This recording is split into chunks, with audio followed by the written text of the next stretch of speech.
What's up, everybody? Welcome back to Pitchside with Parker here for another video.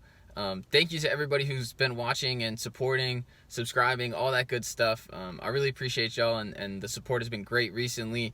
I do want to say keep up liking those videos. You know, when you get on one of these videos, go ahead and like it straight away. Do it right now so you don't forget, and that really helps the channel. Also, if you are a subscriber, be sure to hit that notification bell so you know when every single time I upload a video. I'm hoping to upload more and more, especially as we get into the summer and I'm done with school and there's a lot more sports coming back. So be sure you hit that notification bell and don't miss a video. If this is your first time seeing a video, hit subscribe and come along for the ride. Oh yeah. I'm not the type of brother to play with. See a lot of people acting like oh yeah. All ball players sounding like haters. We the young kings of this generation, oh yeah. So yeah, today we're going to be talking about the NWSL Challenge Cup, and I'm super excited about this. This video should be going up Friday night, so you are currently on the eve of the first American sports league to come back in 2020, and it's a very exciting time for women's soccer fans like myself, but I will fully admit that I have not watched a lot of the NWSL. In recent years, I've watched a lot of the Women's World Cup, and I've spent a whole lot of time covering the Northwestern women's soccer team, and now that I'm graduating from Northwestern and not going to be able to do as many of those games, I am looking forward to getting into the NWSL, and so I want to make this video and kind of take you along with my process of learning about the league and kind of the things that I'm looking forward to watching in this NWSL Challenge Cup. I hope that some of you who may not have seen much women's soccer before or just haven't watched a lot of soccer in general, I think this is a really good place to start. There's not a whole lot else going on right now. A lot of the European leagues are getting wrapped up, and this is going to be a really fun tournament and a chance to see some of the best women's soccer players on the planet come together and play for a month-long tournament. So they're doing an on-site tournament in Utah, similar to how some of the other American sports are coming back. Each team will play 4 games in the preliminary round, and based on their results in those games, they'll get seeded 1 through 8, and then there's a 8-team knockout tournament, and a champion will be crowned. And it's very important that if you want to watch these games, you have to subscribe to CBS All Access. It's like $6, and you'll get full access to all the games. Definitely worthwhile. I subscribed today, and it's definitely worth your $6. And, you know, put your money where your mouth is, and be sure to support women's sports, women's soccer especially. If more people subscribe to that, more money will get put into these games. More money will be spent advertising them. There's better chances they get TV deals in the future. So again, as I said before, I have not watched a whole lot of NWSL. I obviously know about NC Courage being the most dominant team in the league, being from North Carolina. But outside of that, I have a small amount of knowledge about much of the teams or the league. And so I do want to put that out there up front. Like, I am not an expert. Take everything I say in this video with a grain of salt, because it's kind of just based on research that I've done from the work of a lot of other people. And I do want to shout out a couple of people who were really helpful as I was researching this video. The work done especially by Kim McCauley and Carson Merck and Molly Geary. Those were 3 people who put together previews that really helped inform a lot of what I'm going to say in this video, so I wanted to give a shout out to them, and those are good people to read and follow if you're interested in learning more about NWSL and the Challenge Cup especially. So the way I'm going to do this preview is I'm basically just going to talk briefly about each team and why you might be interested in them and kind of what they're looking like heading into the tournament. And the way I see it, there's basically 5 contenders who I think have a chance of winning, and then 3 other teams who probably don't have as much of a chance, but still certainly you're going to see in a lot of the games and are worthwhile watching, and I'll give you some reasons that you'll definitely want to check out those teams as well. So we'll go through them in that order, and, you know, hopefully you can learn something here. Maybe you can pick a team to follow, and yeah, I hope this serves as a really good introduction to the NWSL. So we're going to start at the very top, and the presumptive favorites heading into this tournament by anybody who's watched a lick of women's soccer is the NC Courage. They are 2-time defending champs, and this is just the most dominant team in the NWSL right now by far. I mean, last year they had no problems with anybody. They won their 2 playoff games, 4-1 and then 4-0 in the final over Chicago.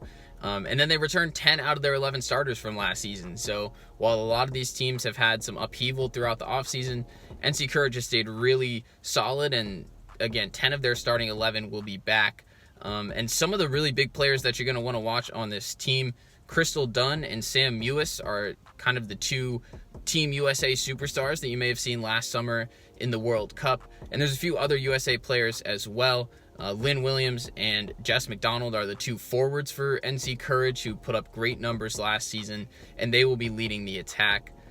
This team is certainly the favorite, and so for all of those out there in North Carolina that, you can say this is your home team, you've got a great team to root for in NC Courage, and by all metrics and all, ways that you could break this down, this is the team that should win this cup, and they're going to be really upset if they don't win it.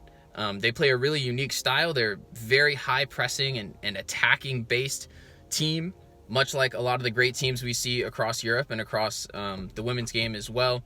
They play a really interesting box midfield setup. So they have two attacking midfielders, and those are Crystal Dunn and the Brazilian Debinha. And so you might be used to seeing Crystal Dunn playing left back for the U.S. national team, but in fact, she's a great attacker and has been an attacker most of her career. She kind of gets a little more freedom with NC Courage, and Debinha is a really, really fun player to watch as well. Everybody loves a saucy Brazilian, and Debinha is exactly that, kind of one of the most exciting players in the NWSL.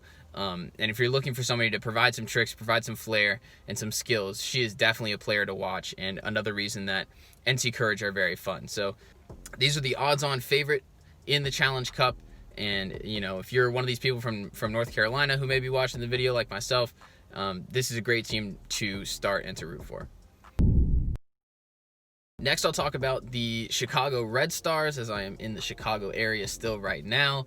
This is another team that has been really good over the past few years, but the headline right now is that they lost Sam Kerr in the offseason. Sam Kerr is, by all accounts, one of the best players in the world.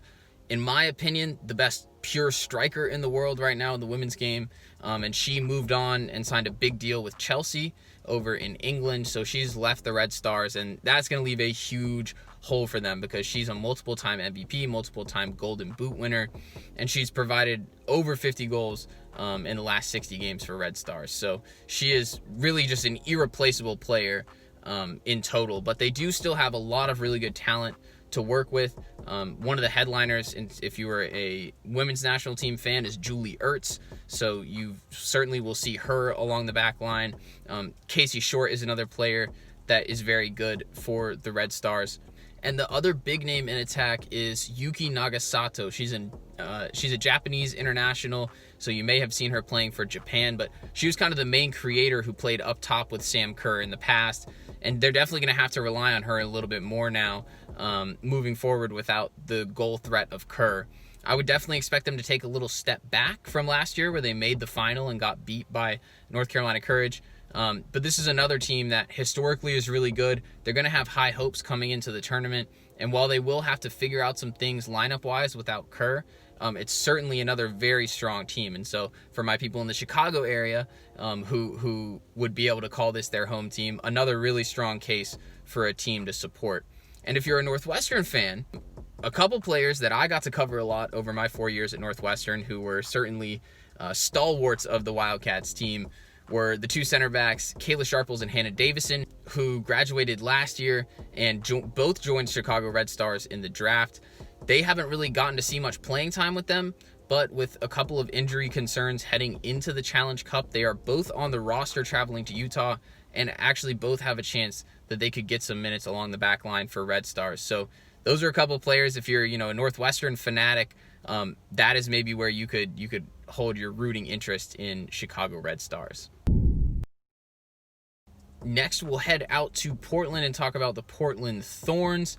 This is kind of, along with Red Stars and NC Courage, the other really big name historically in the NWSL. They lead the league in attendance. They have a rabid fan base, and they always have a whole lot of talent on the pitch as well. They have lost some players recently, and last year one of their big things is they shipped out a lot of their international players. All reports were that they were going to shape up to make some big signings this summer, but in the wake of the COVID pandemic, they kind of decided to just pump the brakes on that and go with a more domestic roster.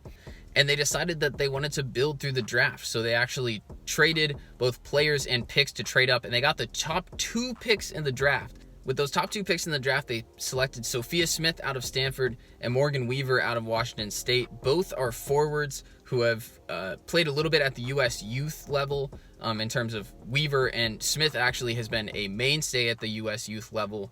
And if you watch highlights of these players, these two are so exciting, and you can tell that Portland Thorns are setting up for the future by signing those two, and they expect to give them a lot of minutes throughout this competition. So those two are certainly going to be players to watch for Portland Thorns. If you're somebody who kind of wants to see who is this next generation of American talent, Portland Thorns have a few of those players, and especially Sophia Smith. If you look up any highlights of hers on YouTube from Stanford, she is outstanding, so quick with the ball and so exciting. So that's a player I'm really looking forward to getting to see in the Challenge Cup. Some other players you might know on this team, Lindsey Horan and Becky Sauerbrunn will be there from the U.S. national team. Those two are very, very solid and provide a whole lot to this Portland Thorns team. Tobin Heath is usually there for the team, but she's decided to sit out of the tournament with concerns over COVID.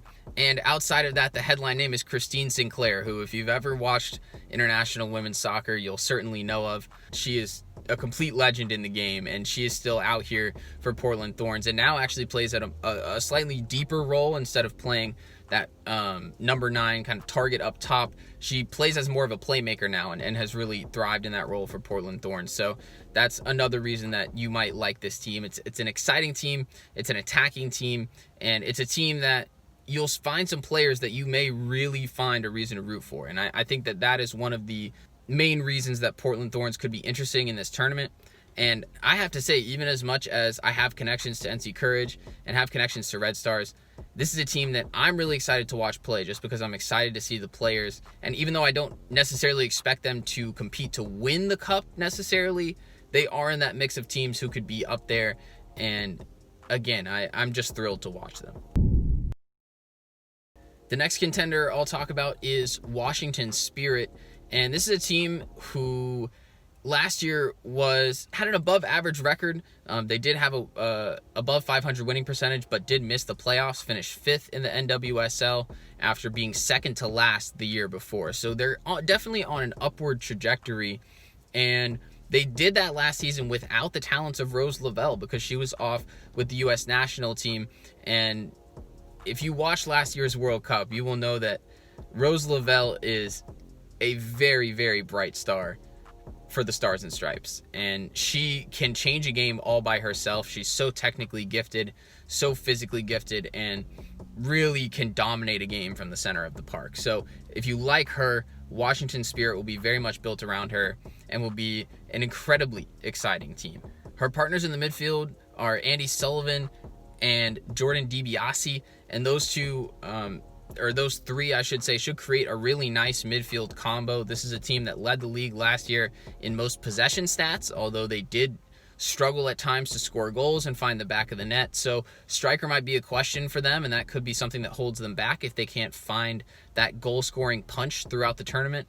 However, it should be a team that has a lot of the ball and can dominate games, and especially if Lavelle keeps up her form from last year's World Cup, it's a team that could seriously push and be a contender in this tournament. So if you like that possession, total football attacking style of play, this is a team to root for in the Washington Spirit.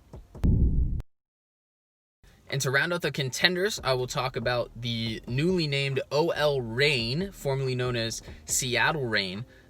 They were taken over last year by the ownership group of Olympique Lyon, who you may or may not know from the men's game, but in the women's game, Lyon is pretty much the gold standard and has been in Europe for a while. Them taking over and moving into the American market was a really interesting move. I think it's a bit controversial because it has some of the same undertones as a set of RB teams, so like RB New York Red Bulls, RB Leipzig, RB Salzburg, and that kind of international conglomerate where a lot of people don't really want to see that move into soccer.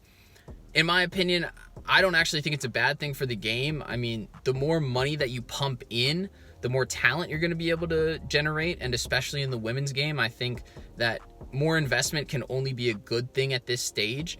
I don't think you're at a point where it's really fair to kind of criticize the way that the talent comes in if it is coming in. And so if that means they can bring more great players to the U.S., and it means that these U.S. players can then go back over to Europe and play with Lyon, come back, I don't really see that interchange as a bad thing. I think Europeanizing the American game is something that can actually allow it to move forward. And so it is an interesting dynamic, though, with OL Reign, who will come into this tournament as probably one of the other teams that will certainly contend outside of NC Courage.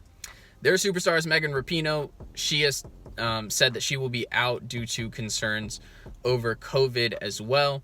So no Rapinoe, but they still certainly have a lot of players worth watching. The top returning stars for them will be Jess Fishlock and Bethany Balser, who was a really interesting story. She played at NAIA level in college and then went undrafted last year and won Rookie of the Year last season for Seattle Reign. So she will be back and better than ever for Reign.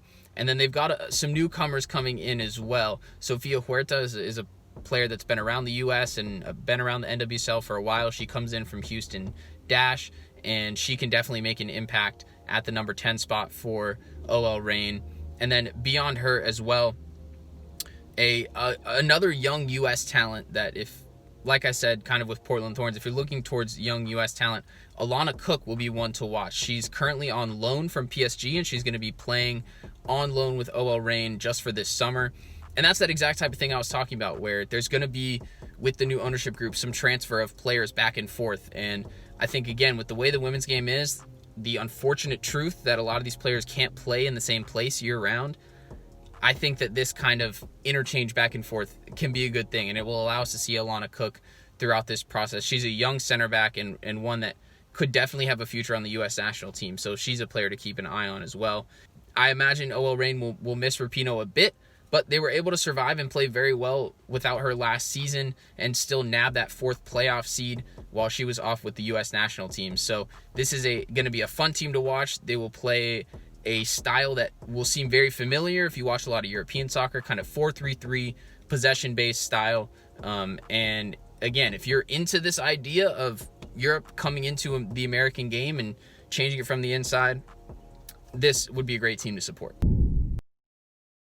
Lastly, we will talk about the 3 teams that I would say are kind of on the outside looking in terms of competitiveness here. Firstly, the Utah Royals. This is a team that is centered around Kristen Press, who is a U.S. national team superstar, and she's been on great form recently.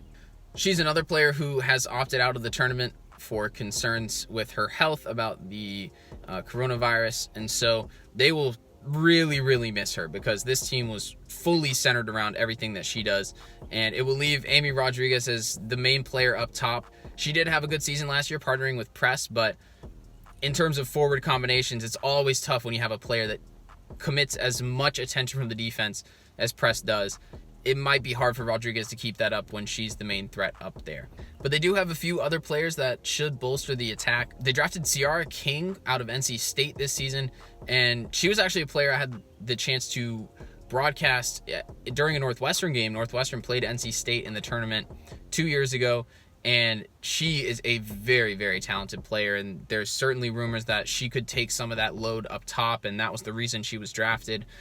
Also, Vera Boquete is a player who features for Spain a lot, and she's kind of an attacking force in the midfield, a creator and a playmaker, and she will hopefully set up those chances for Rodriguez and King up top.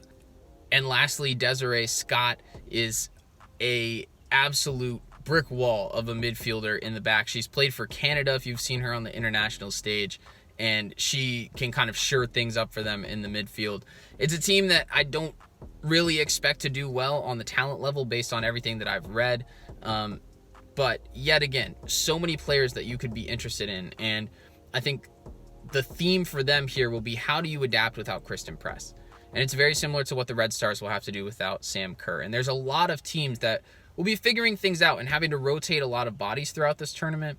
And that could lead, I think, to varied results, some parity throughout this tournament. And then also just the ability to see a lot of different players. And if you're somebody who's first getting into the women's game, it's a great opportunity to learn about all the players and learn about the various talents that are out there. Utah Royals is going to be one of those teams. They'll have home field advantage in Utah during the Challenge Cup. And as much as they do seem like they're on the outside looking in, you never know what could happen, especially when you're a team playing at home. The next team we'll go to is Sky Blue FC. They've made some big deals recently. They traded for Mallory Pugh from the Washington Spirit. They also have Carly Lloyd, but those two will be out, unfortunately, for this tournament. And that's kind of the big blow to Sky Blue FC, because this is a team that is really on the rise, but unfortunately without those two, it's hard to see them really being competitive in this setting. It's a team that was held back for many years by really, really poor management from the top. In the piece I was reading from Kim McCauley, she was talking about how there was serious neglect of this team even while it was a franchise in the NWSL. The owner would not pay for housing, would not pay for transport to games. Their facilities were just absolutely terrible and nothing becoming of a professional athlete. And there were teams that literally would ask for trades or straight up retire over actually playing for this team. So it's been a big turnaround in the past couple of years under a new management group, and they're back to a point where they can actually focus on what's on the field. But like I said, without those two top players, they might really struggle in this tournament.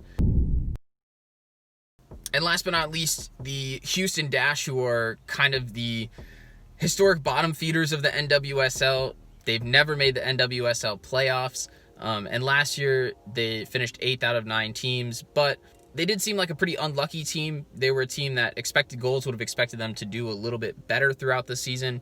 And the thing that they really have going for them right now is they have a lot of continuity. So they have a pretty much unchanged starting 11 from last season, and they don't have a lot of depth, but at least they can kind of focus on meshing those group of players together. This is the only team that doesn't have any U.S. nationals on their roster, and I think that's part of the reason they're kind of towards the bottom. So you don't necessarily have that motivation to watch them, but they certainly do have some interesting attacking talent. Sam Mewis's older sister, Christy, is on this team, and she kind of plays that attacking mid number 10 position and has scored some great goals for them last season, and she'll be looking to get back to it this year.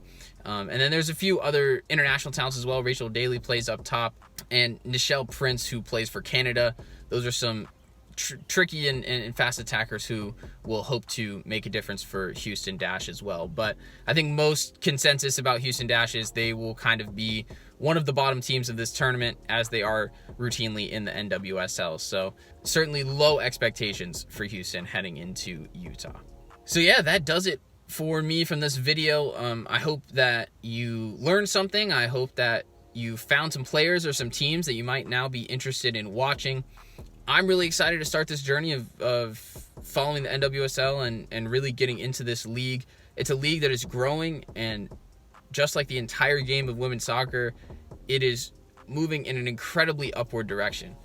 It's a great game to watch, and the game needs your support as much as possible. So buy your CBS All Access, watch these games, show them that the numbers are there, the support is there for women's soccer. I look forward to the Challenge Cup. I'll be making more videos about it throughout. I'm not sure exactly what the format will look like, but I certainly will be continuing to cover it. So if you like this video, if you feel like you learned something, leave a like. Be sure to subscribe to the channel. That's all I've got for now. I'll see you in the next video. Peace.